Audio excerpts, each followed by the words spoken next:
passenger jet equipped with state-of-the-art technology experienced two emergency situations in quick succession, a scenario that is extremely rare.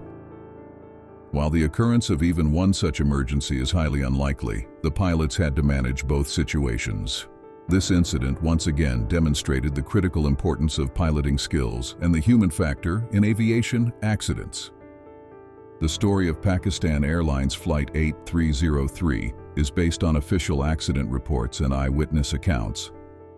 We go back 4 years to May 22, 2020. The aircraft you see was preparing for a domestic flight from Lahore to Karachi in Pakistan. At that time, the world was just beginning to grapple with the coronavirus, and many countries were about to lock down. The aviation industry had also been significantly impacted by the pandemic, with many aircraft grounded, that is, taken out of service. The flight in question was one of the rare flights scheduled during those days. Since it was the month of Ramadan, the cockpit crew, that is, the pilots, were fasting. Both pilots gathered in the briefing room to plan their flight before taking their seats in the cockpit. Around noon, they began reviewing the briefing materials. According to the forecast, a storm was expected at Lahore Airport in the afternoon, but at the Karachi airport the weather was cleared despite light winds. There were no notam of concern to the pilots along the route, and everything appeared normal for the flight. After the briefing, they boarded the aircraft along with 6 flight attendants. Seated in the left-hand seat, and one of the primary individuals responsible for the incident that would unfold later that day, was Captain Sajid Gul, a 58-year-old pilot with 17,252 hours of flight experience. The captain had 4,783 hours of flight experience on the Airbus A320 family. To touch on the captain's background, like all pilots, he had undergone psychological testing before beginning his career. According to the initial medical test results, it was concluded that the captain had a personality unable to cope with stress and was overly authoritarian and uncooperative. For this reason, his initial job application to the company was rejected. However, Captain Gul contested the test results. He went back to a psychiatrist for another evaluation. All the psychiatrists approved him, but Pakistan Airlines did not accept his second application. Consequently, Captain Gul filed a complaint with a mediation agency. When the state-supported mediation agency sided with Captain Gul, he joined the company in 1996 and began his training. In the right-hand seat was Usman, a 33-year-old first officer with 2,200 hours of flight experience. First Officer Usman had 1,500 hours of flight experience on the A320 family of aircraft. Although there were minor issues in the first officer's training history, he had been with the company for 20 years. His flight record was clean from 2015 to 2020. The pilots had assigned roles. The flying pilot would be the first officer, while the monitoring pilot, the captain. Before beginning his pre-flight checks, Captain Gul reviewed the aircraft's maintenance records. The aircraft was a 16-year-old Airbus A320. It was equipped with 2 CFM56 engines, one of the world's most popular engine brands. These engines would play a critical role in the later stages of the flight. Perhaps one of the worst scenarios a plane can face is being grounded without ever taking flight. This is because the likelihood of malfunctions increases over time in inactive systems. Although this aircraft had been temporarily taken out of service due to the pandemic, its maintenance had been performed, and the aircraft was in good condition. All 91 passengers had boarded. There were a total of 99 people on board, including 91 passengers and 8 crew members. The pilots completed their taxiing and lined up on the runway. Everything seemed normal. At 13:05, they began the takeoff roll for a short flight. And within seconds, the first officer, who was the flying pilot, pulled the side stick to lift the aircraft off the ground. The pilots began climbing to a cruising altitude of 34,000 feet. Meanwhile, the cabin crew asked the pilots if they would like a light snack. The pilots politely declined the offer as they were fasting. After reaching cruising altitude, the pilots spent the next 45 minutes discussing the pandemic among themselves. The atmosphere in the cockpit was quite calm. Shortly thereafter, the air traffic controller made contact and instructed the pilots to expect landing on runway 25 left at Nawabshah Beacon, which is located 75 kilometers away from airport, via the Nawabshah 2 Alpha approach.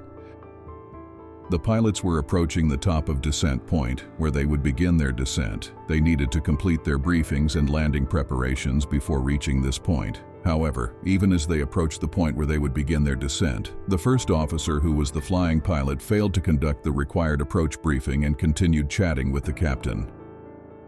At this stage, they needed to review the potential hazards ahead, the landing distance, taxiways, the alternate airport, and especially the go-around procedure.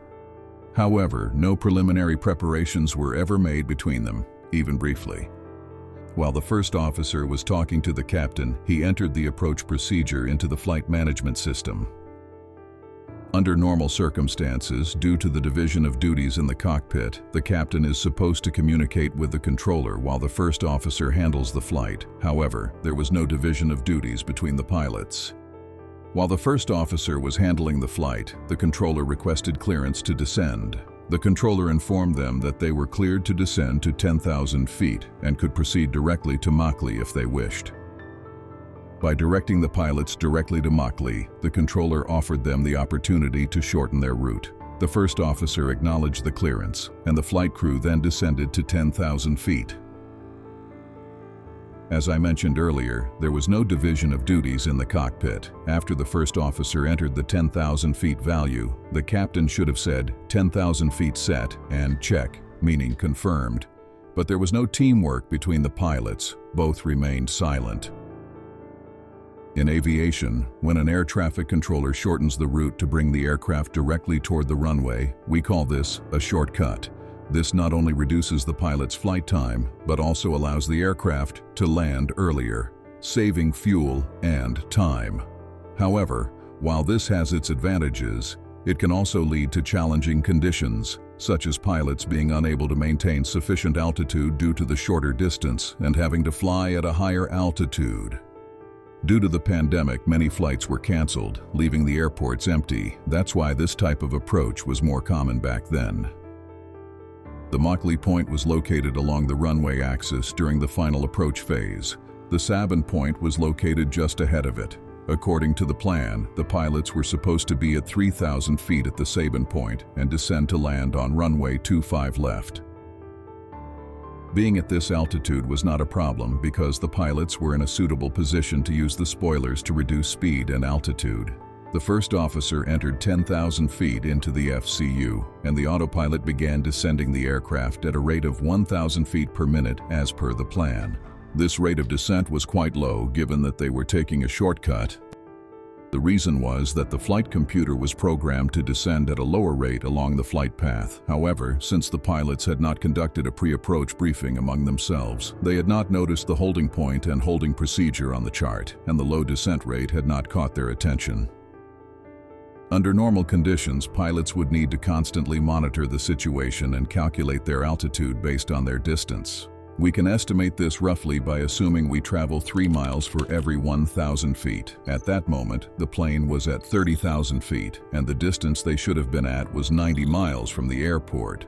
But the aircraft had reached 86 miles. Although the difference was a relatively small value for that distance, it would have increased with every passing second for pilots lacking situational awareness. The plane was rapidly approaching the first waypoint, Makli. The autothrust system decreased the thrust, increasing the descent rate to 2,400 feet per minute. The air traffic controller said they were cleared to descend 5,000 feet, and the first officer entered the 5,000 feet value. At this stage, the pilot switched frequencies to another channel without the controller's instruction. The air traffic controller attempted to establish contact with the pilot 7 times, but was unsuccessful. When the controller finally called the pilots on the emergency frequency 121.5, the pilots quickly switched to that frequency. The flight computer continued to lower the aircraft, calculating that the pilots would enter a holding pattern. According to the flight computer's calculations, the aircraft should have been 85 miles from the airport. But because the pilots had shortened their route at the controller's direction, their distance from the airport was only 60 miles. The pilots should have recognized that they were about to enter a holding pattern by the arrow indicator extending to the left on the Sabin point displayed on the navigation display. Not only that, but the text "Hold," meaning wait, written in white font over the Sabin point on the flight computer's route display, also clearly indicated they were about to enter a holding pattern. This too had gone unnoticed by the crew. The controller reconnected and instructed them to descend to 3,000 feet and proceed to runway 25 left for an ILS landing. The first officer entered the value 3,000 into the panel. They were 5,000 feet above the altitude they should have been at 20 miles from the runway. This clearly showed they were flying too high. Although they weren't making any extra effort to descend, they weren't yet in a dangerously critical situation. As the flight computer indicated, they could have entered a holding pattern, waited for 5 minutes, and then descended to approach at the proper angle. That was, in fact, one of the purposes of the holding points. If they had entered a holding pattern, they would have been able to achieve the proper angle, altitude, and speed and make a stable approach. The only cost would have been a little extra fuel and just 5 minutes.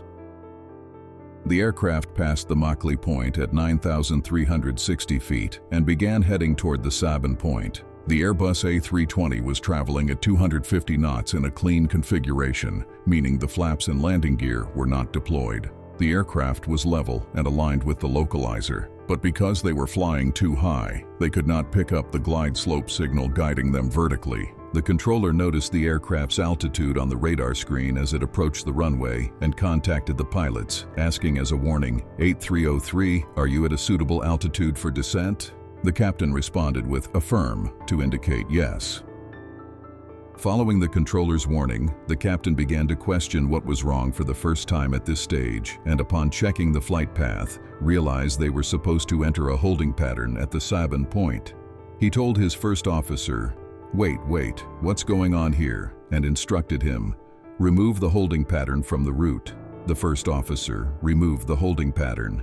By this point, the first officer had also realized they were flying too high. Although they had made mistakes up to this point, no major incident had occurred that would compromise their safety. The first decision that would put the pilots in a difficult situation was made at this moment.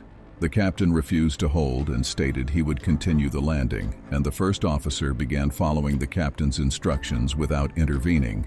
To reach the runway, the first officer deployed the spoilers. With the thrust levers fully back and the spoilers open, they were descending rapidly.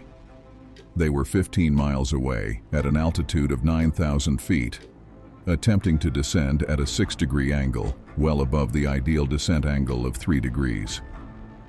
When the controller at the Karachi tower noticed they were too high, he called his colleague on the approach frequency and reported, "They're too high." The approach controller replied, "Yes, I'm aware. I'll put them on hold." The approach controller then asked, 8303, report your altitude.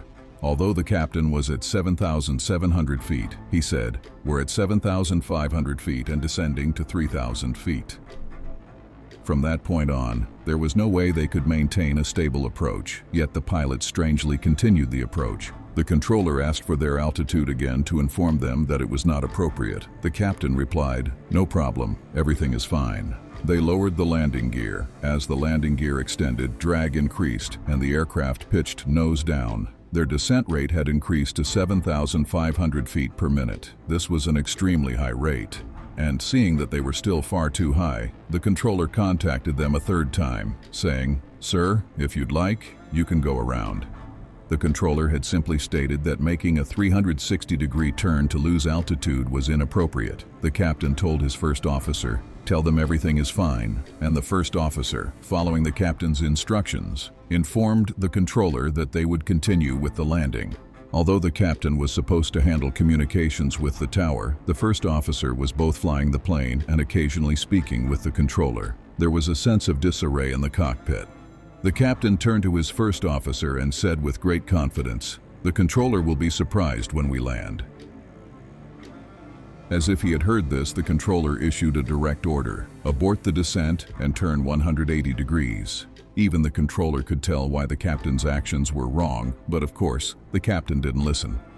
One of the pilots came on the frequency and reported that they had descended from 3,500 feet to 3,000 feet and had locked onto the ILS signals for runway 25 left. But there was no way they could align with the ILS glide path, which guides pilots to the ideal angle both horizontally and vertically, because they were still too high. Now the actual conversation between the pilot and the air traffic controller is displayed on the screen. We are comfortable now, and we are out of 3,500 for 3,000. Established ILS 25 left. Sir, we are established on ILS 25 left. The aircraft continued to descend at a very steep angle of 12.6 degrees. Their speed was 20 knots higher than it should have been. At this stage, they deployed the flaps to the first stage to increase drag and slow the aircraft down. The flap deployment limit was 230 knots. However, since they were traveling faster, warnings began to appear on the aircraft's electronic computer. Compared to Boeing, Airbus aircraft are more automated, feature a more technologically advanced design, and are engineered to minimize human error. However, in this situation, the pilots continued to ignore all the warnings the aircraft was issuing and would issue in the coming minutes, instead increasing their descent angles further in an attempt to achieve the ideal approach angle. Multiple alarms were sounding simultaneously in the cockpit, and warnings were appearing sequentially on the ECAM. Within seconds, the GPWS issued the first sink rate warning, followed by a pull-up warning. They needed to take action the moment they heard the warnings. They needed to pull the nose up immediately and exit that position. Despite the aircraft's warnings, the pilots did not fully execute the required maneuver. The first officer merely pulled the side stick back slightly. While descending at a rate of 7,500 feet per minute, the descent rate decreased to 2,000 feet per minute. With this input, they partially returned to a more normal descent rate. This phase was critical because one of the pilots retracted the landing gear, which was out, and raised the flaps to the up position, but failed to make the required callouts. In other words, the pilot making the inputs did not relay the warnings to the other pilot. There was an environment in the cockpit that deviated from CRM procedures and communication protocols. The pilot performing the inputs was most likely the first officer, as the captain was highly focused on the landing. It is highly likely that the first officer, like the controller, did not approve of the approach and had therefore decided to abort the landing at this stage, retracting the landing gear and flaps. However, since the person who retracted the landing gear did not issue a verbal warning, it is not clear from the voice recordings exactly who performed this maneuver. Returning to the flight, seconds later, the controller told the pilots, "Clear for landing on runway 25 left."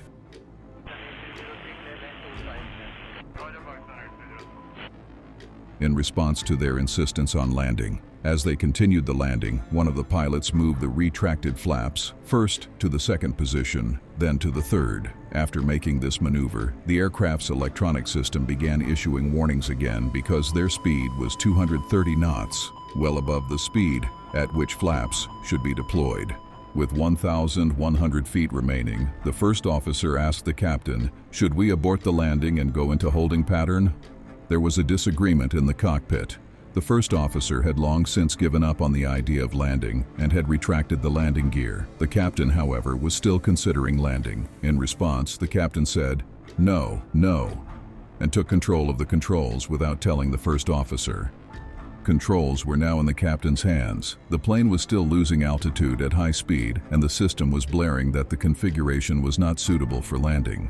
This was just the beginning of the warnings. As the plane drifted further from a stable state in the coming seconds, the number of warnings would increase. Stability meant completing the landing checklist before reaching 1,000 feet and ensuring the aircraft's configuration was suitable for landing. As the pilots descended, the glide slope, the instrument guiding the descent vertically, clearly indicated they were 2 points above the required level and were making an unstable approach. Additionally, they had not completed the landing checklist. If they had, they would have noticed that the landing gear was retracted. The fact that the landing gear was not down and the flaps were not at the correct angle clearly indicated that they were far from the correct configuration. The captain continued the descent, believing that the landing gear he had lowered minutes earlier was still extended. A warning in red text clearly appeared on the ECAM, indicating that the landing gear was not extended. However, because there were so many warnings in the cockpit, this particular warning did not catch the pilot's attention. The GPWS began sounding the too low terrain warning, indicating they were approaching the ground. The warning continued to sound continuously until the aircraft reached the runway. The pilots began gliding down the runway in a flare without landing gear. With just 2 meters left before touching down, their speed was over 200 knots. Seconds later, the underside of the aircraft's turbofan engines made contact with the runway, producing a massive spark. The impact of the first collision caused a violent jolt in the cockpit. The captain couldn't make sense of what was happening. He was pushing the nose down further, trying to land the plane, while simultaneously attempting to brake the aircraft using the pedals. He was pressing the pedals hard, but naturally, manual braking was ineffective on an aircraft with retracted landing gear, and the aircraft's underside made 4 hard impacts with the ground. Believing the landing gear was deployed, the captain pushed the nose forward to make the wheels touch the ground, while the first officer pulled back on the side stick, attempting to go around. The plane's right engine was making more contact with the runway than the left engine, sparking sparks from the friction. Within seconds, the fire alarm for the right engine began to sound. 14 seconds after initial contact with the runway, the first officer shouted, "Takeoff, sir." The captain heeded his first officer and pushed the thrust levers forward, briefly applying power to the engines.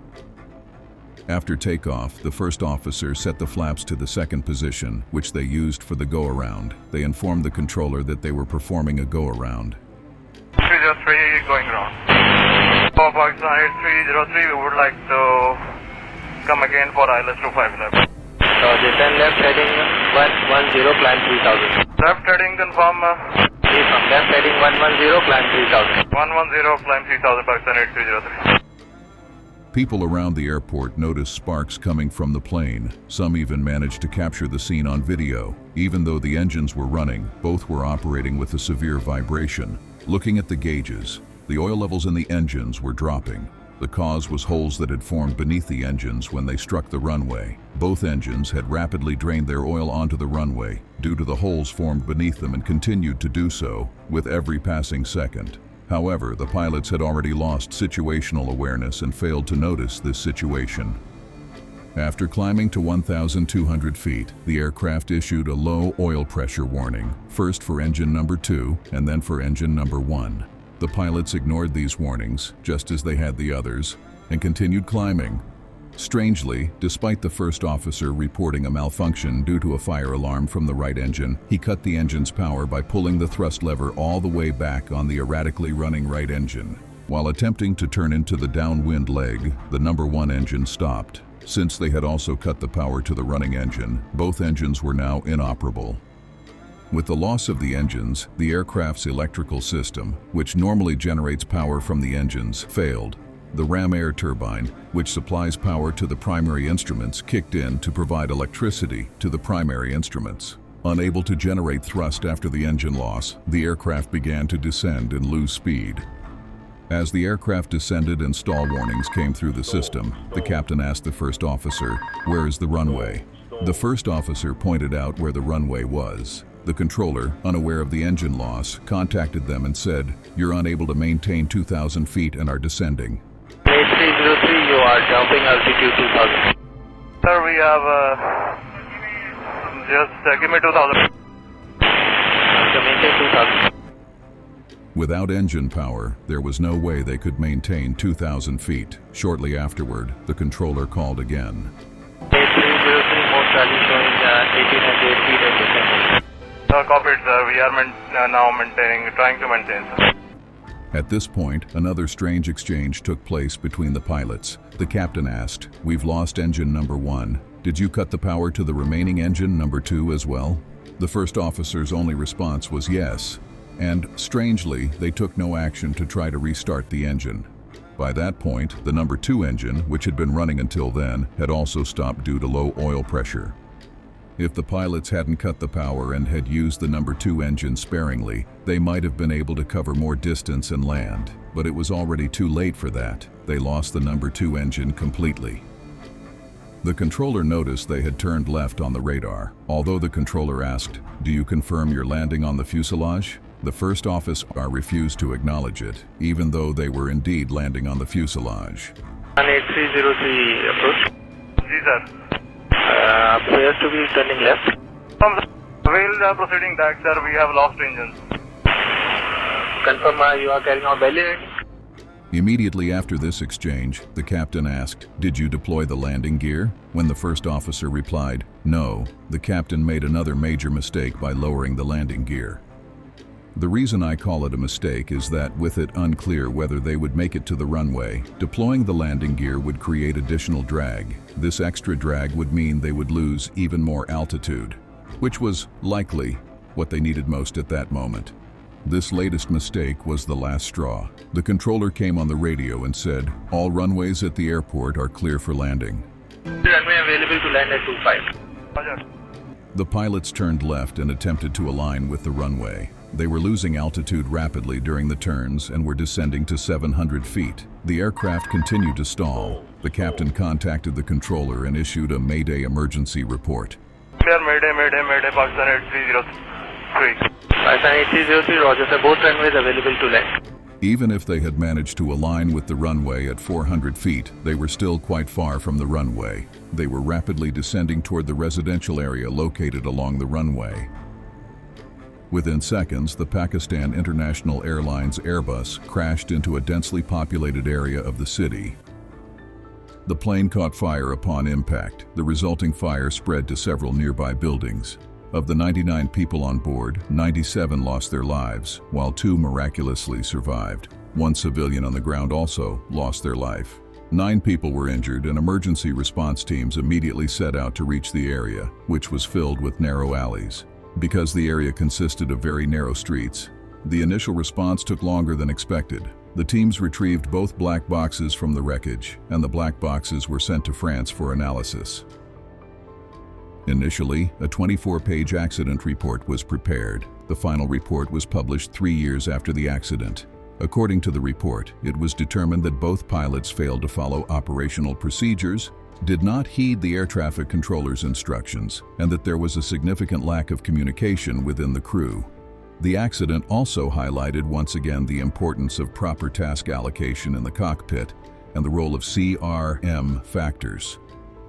During the approach, the controller had repeatedly instructed them to hold and offered to provide altitude, but the captain did not listen to the controller and brought the aircraft down to extremely low altitudes. While the pilots were supposed to heed the aircraft's warnings, they repeatedly ignored them. Furthermore, they failed to communicate with each other about critical actions in the cockpit and did not deploy the landing gear. Moreover, even after going around, they committed numerous errors and acted contrary to procedures. Upon reviewing the captain's past flight records, it was found that he had made similar errors in the simulator, approaching at high angles and high speeds. Although the pandemic was the dominant news story at the time and the accident did not receive sufficient media coverage, the incident served as a major lesson for the aviation industry. In memory of the 98 people who lost their lives in the Pakistan International Airlines Airbus A320 crash, flight number 8303.